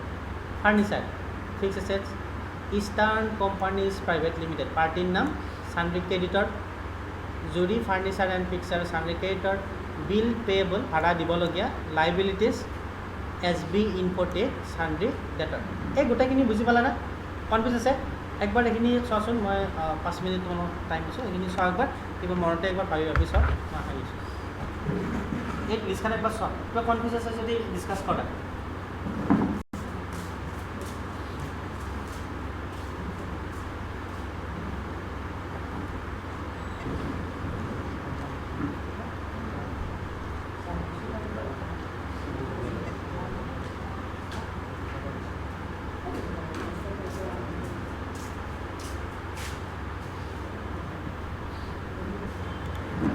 আমি শিকিলোঁ যে লেজাৰ কি বস্তু, লেজাৰৰ মিনিং কি, গ্ৰুপ কি বস্তু, কিয় আমি অমুক লেজাৰটো অমুক গ্ৰুপৰ আণ্ডাৰতে কিয় দিছোঁ।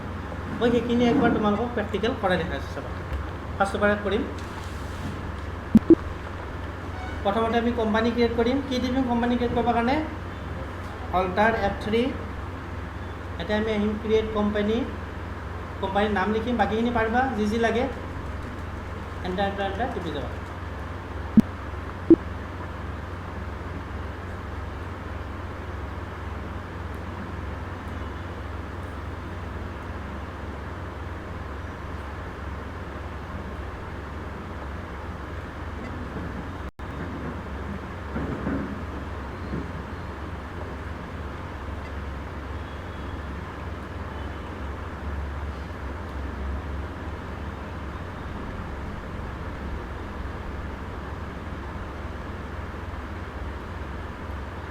তাৰপিছত আমি বেক হ'ম, বেক হৈ কিনে আমি যাম accounts info, ledger, create, SBI, enter under bank account, বুজি পালা? ইয়াতে আমি দিম কিমান এমাউণ্টটো, ঠিক আছে, এমাউণ্টটো দিম। ঠিক তেনেকৈ capital reserve, under reserve and surplus, বুজি পাইছ? আণ্ডাৰ আমি ইয়াতে দি দিম যিমান লাগে। পাৰিবা এনেকৈ গোটেইখিনি তুলিবৰ কাৰণে? এই গোটেইখিনি লেজাৰ তোমালোকে নেক্সট ক্লাছত তুলিবা। নেক্সট ক্লাছ কেতিয়া? তোমালোকে যেতিয়া আহ ৰবিবাৰৰ আগত তোমালোকে এইখিনি তুলি যাবা, হ'ব? মানে ৰবিবাৰটো মই বুজাবৰ কাৰণে ক্লাছ কৰিছোঁ, বাকী তোমালোকে যদি ৰিভাইজ কৰিব বিচাৰা বেলেগ বাৰে তোমালোকে এইখিনি কৰি ল'ব পাৰিবা, হ'ল? এতিয়া নেক্সট ক্লাছত আহিম চাবা এতিয়া।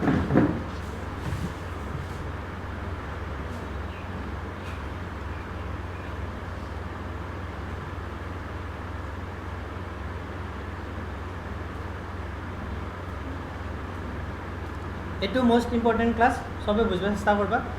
ইয়াৰে পাছত আৰু তোমালোকে সহজ হৈ যাব যদি এইখিনি পাৰা। চবেই বহি ওলাবা।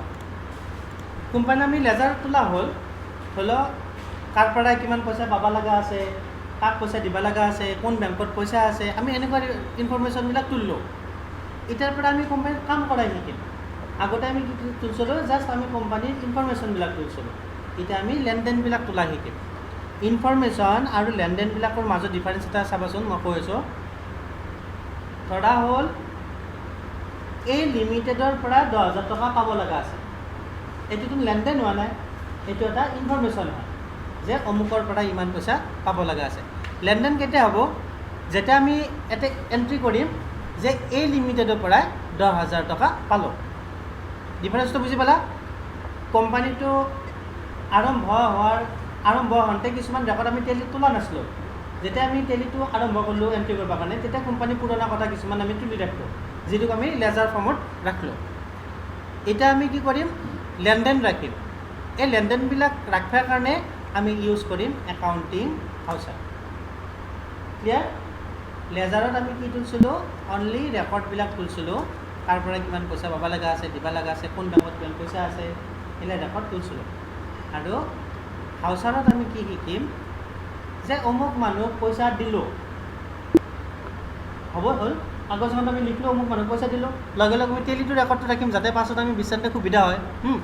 অমুক মানুহক পইচা দিলোঁ, অমুক মানুহৰ পৰা পইচা পালোঁ, অমুক বেংকত পইচা থলোঁ, অমুকৰ পৰা বাকী অমুক বস্তুটো আনিলোঁ। তো এই যিমানবিলাক লেনদেন, সেই লেনদেনবিলাক তুলিবৰ কাৰণে আমি ভাউচাৰ ইউজ কৰিম, মানে একাউণ্টিং ভাউচাৰ ইউজ কৰিম। লেনদেন আৰু লেজাৰৰ মাজত ডিফাৰেঞ্চটো হ'ল, লেজাৰটো হ'ল এনেকুৱা যে অমুক মানুহৰ পৰা বস্তু কিনো বা অমুক মানুহৰ ইমান পইচা দিব লগা আছে, এটা ইনফৰমেশ্যন। আৰু লেনদেন কোনটো? অমুক মানুহৰ পৰা বস্তুটো কিনিলোঁ, অমুক মানুহক কিমান পইচা দিলোঁ, অমুক মানুহৰ পৰা ইমান পইচা ল'লোঁ। কনফিউজ লাগিছে নেকি লেজাৰ আৰু লেনদেনৰ মাজত ডিফাৰেঞ্চ? তো আজি আমি এতিয়া শিকিম যে লেনদেনবিলাক কেনেকৈ এণ্ট্ৰি কৰে। আমি 4টা টাইপৰ লেনদেন এণ্ট্ৰি কৰা শিকিম আজি। এটা হ'ল পে'মেণ্ট, এটা চোৱাচোন ইয়াতে লিখা আছে কি? পে'মেণ্ট। F6 যদি টিপি দিওঁ তাতে হ'ব ৰিচিপ্ট, F7 যদি টিপোঁ তাতে হ'ব জাৰ্নেল, আৰু F4 যদি টিপোঁ তাতে কি হ'ব? কণ্ট্ৰাক্ট। মানে আমি 4টা টাইপৰ লেনদেন এণ্ট্ৰি কৰা শিকিম।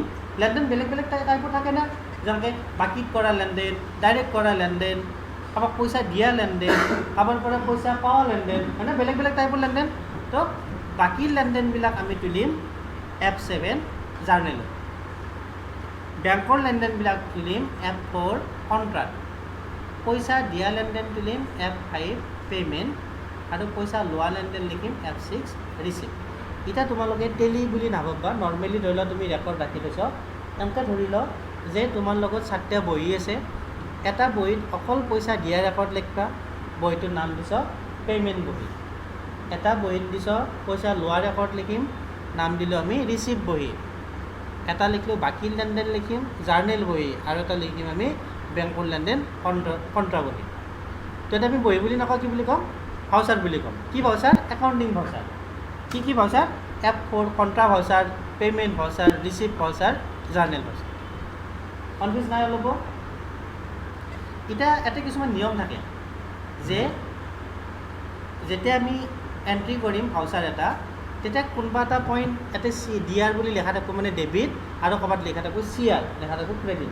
আমি মানে দুটা লাইনতে আমি কমপ্লিট ৰেকৰ্ডবিলাক কিবা পাব লাগিব। এটা হ'ল ডেবিটত কিবা এটা লিখিব লাগিব আৰু এটা হ'ল ক্ৰেডিটত। এতিয়া ডেবিটত কি লিখিম ক্ৰেডিটত কি লিখিম সেইগিলা আমি জানিব লাগিব। নৰ্মেলি আমি ধৰি লওক বহি এটাত ৰেকৰ্ড লিখিলোঁ, পে'মেণ্ট বহি অমুকৰ কিমান টকা দিলোঁ, নৰ্মেলি সেনেকৈ লিখোঁ। কিন্তু টেলিত আমি সেনেকৈ লিখিব নোৱাৰোঁ। টেলিত আমি মেইন কিছুমান পইণ্ট লিখি থ'ম আৰু সেই পইণ্টেদি গোটেই ৰেকৰ্ডবিলাক ষ্ট'ৰ হৈ যাব। এতিয়া আমি শিকি লওঁ যে পে'মেণ্ট বহীত কেনেকৈ এণ্ট্ৰি কৰে। এক্সাম্পল হিচাপে চাবা, ধৰা হ'ল মই 5,000 টকা কলেজ এডমিশ্যনৰ নামত দিলোঁ হা। তো আমি দিব লাগিব গোটেই পে'মেণ্ট। এটা লেখা আছে DR মানে কি ডেবিট। ইয়াতে লিখিব লাগিব কলেজ ফিজ। তো ইয়াতে কলেজ ফিজটো আনিব লাগিব। কলেজ ফিজটো আনিবৰ কাৰণে আমি দুটা পদ্ধতি আনিব পাৰোঁ। এটা হ'ল বেক কৰি accounts info ledger create college fees under direct বা ইনডাইৰেক্ট এক্সপেঞ্চেছ। হয়নে? কলেজ ফিজটো এক্সপেঞ্চেছ হ'ব আমাৰ কাৰণে। ইয়াতে আহি যাব তেতিয়া একাউণ্টিং ভাউচাৰ ডেবিটত চাবচোন এবাৰ কলেজ ফিজটোতে শ্ব' হৈ আছে। মানে সেই লেজাৰটোৰ লগত এইটো লিংক আছে। তাতে যিবিলাক লেজাৰ আহি যায় ইয়াতে আমাৰ টাইমে সেই লেজাৰবিলাক দেখা পাই যাম। হ'ল তো কলেজ ফিজ তাতে চিলেক্ট কৰিলোঁ, ধৰি লওক 5,000 টকা দিলোঁ, এণ্টাৰ। কিহেদি দিলোঁ ইয়াতে আহি গৈছে, বেংকেদি দিছোঁ নে কেছেদি দিছোঁ। কিহেদি দিছোঁ আমি কেছেদি, তাৰপৰা কেছটো চিলেক্ট কৰিম। হৈ যাব এনেকৈ এণ্ট্ৰি কৰোঁ। নাইবা ধৰি লওক ৰুম ৰেণ্টৰ নামত 1500 দিলোঁ, F5 পে'মেণ্টে হ'ব। ডেবিটত হ'ব ৰুম ৰেণ্ট। এতিয়া ৰুম ৰেণ্টটো আছে নেকি? নাই। কি কৰিম? বেক হৈ একাউণ্টছ ইনফো যাম, লেজাৰ যাম, ক্ৰিয়েট কৰিম। নাইবা ডাইৰেক্টলি যাব পাৰোঁ। ইয়াৰ পৰা ডাইৰেক্টলি যাবৰ কাৰণে Alt+C কি দিম? Alt+C ইয়াতে লিখিম ৰুম ৰেণ্ট। এইটো আমাৰ কাৰণে খৰচে হয়, সেইকাৰণে আমি ইনডাইৰেক্ট বা ডাইৰেক্ট এক্সপেঞ্চেছ দি দিম। হ'ল ইয়াতে দিম 1500 কি দি দিছোঁ? বেংকে দি দিছোঁ। ধৰি লওক SBIটো চিলেক্ট কৰিম। কনফিউজ লাগছে কথাখিনি? মানে লেজাৰটো আমি ইয়াতেও Alt+C কৰি সেই চাৰ্টখন পাওঁ, নাইবা বেক হৈ কিনে একাউণ্টছ ইনফো ইয়াতে আমি লেজাৰটো ক্ৰিয়েট কৰিব পাৰোঁ। আগতে যদি ক্ৰিয়েট কৰা থাকে তেতিয়াহ'লে আমি নতুনকৈ ক্ৰিয়েট কৰিব নালাগে, আৰু যদি নতুনকৈ ক্ৰিয়েট কৰা নাথাকে তেতিয়া আমি ইয়াৰ পৰা Alt+C কৰি কিনে ক্ৰিয়েট কৰিব পাৰোঁ।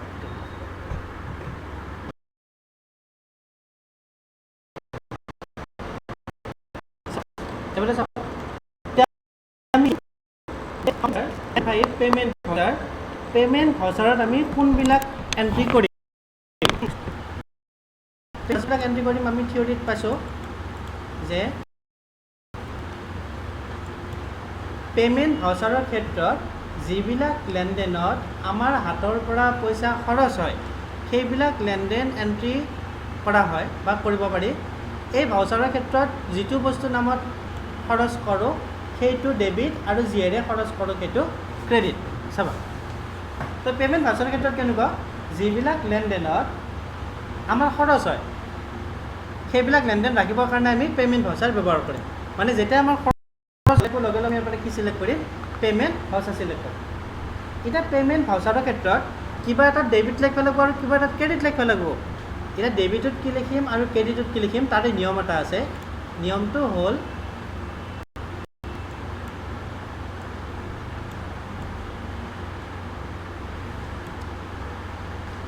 যিটো বস্তুৰ নামত আমি খৰচ কৰোঁ সেইটো ডেবিট আৰু যিহেৰে খৰচ কৰোঁ সেইটো ক্ৰেডিট। মানে আমি ধৰি লওক কিবা এটা বস্তুৰ নামত পে'মেণ্ট কৰিছোঁ। এটা এক্সাম্পল, পে'মেণ্ট কৰা এক্সাম্পল কি আছে যে ৰুম ৰেণ্টৰ নামত আমি 2,000 টকা কেছ পে'মেণ্ট কৰিলোঁ। যিহেতু খৰচ হৈছে লগে লগে সেই এণ্ট্ৰিটো আমি ক'ত কৰিম? পে'মেণ্ট ভাউচাৰত কৰিম। আৰু পে'মেণ্ট ভাউচাৰৰ নিয়মটোত হ'ল যে যিটো বস্তুৰ নামত খৰচ কৰোঁ সেইটো আমি ডেবিটত লিখিম আৰু যিহেৰে খৰচ কৰোঁ সেইটো আমি ক'ত লিখিম? ক্ৰেডিটত লিখিম। যিকোনো লেনদেন হওক পে'মেণ্ট ভাউচাৰৰ ক্ষেত্ৰত যেনেকুৱা টাইপ লেনদেন নহওক যে সেইবিলাক আমি বস্তুটোৰ নামটো আমি ডেবিট লিখিম, মানে যিটো নামত আমি খৰচ কৰিছোঁ সেইটো ডেবিট লিখিম আৰু যিহেৰে খৰচ কৰিছোঁ সেইটো ক্ৰেডিটত লিখিম। তো এতিয়া এক্সাম্পলটো আছে যে ৰুম ৰেণ্টৰ নামত আমি 2,000 দিলোঁ। এতিয়া কি হ'ব? চাওক, পে'মেণ্ট ভাউচাৰ আহিল, ডেবিটত কি ৰাখিব লাগিব? Room rent. ইয়াতে নাই ৰুম ৰেণ্টটো আমি বনাব লাগিব। বনাবৰ কাৰণে কি কৰিম? Alt+C ইয়াতে দিম ৰুম ৰেণ্ট। কাৰোবাৰ কিবা কনফিউজ আছে নেকি? ৰুম ৰেণ্টটো আমাৰ কাৰণে খৰচ হয়, ডাইৰেক্ট বা ইনডাইৰেক্ট এক্সপেঞ্চেছ দি দিবা। কাৰণ আমি কিমান পে'মেণ্ট কৰিছোঁ?